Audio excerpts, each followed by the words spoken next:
For me, every single day experience in my kindergarten days will always be remembered.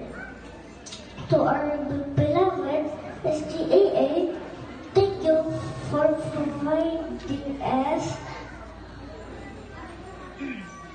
Saan po ba ako?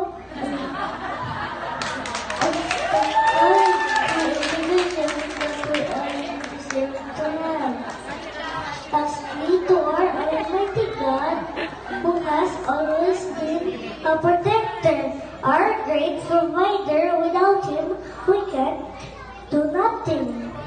As a kindergarten year ends, let us all to continue to grow, learn, and hopefully succeed as we step on to the higher learnings. And before I end, let me share you the word of God for us today. This is in Proverbs 16 verse 3.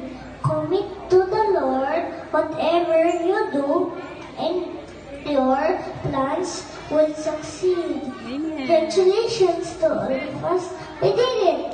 Once again, good morning. I'm Michelle Ostino Palamanay. God bless you all. Thank you. Nice, Sin. Thank you so much, Sean Austin. Marie. Proud Lola. I need to request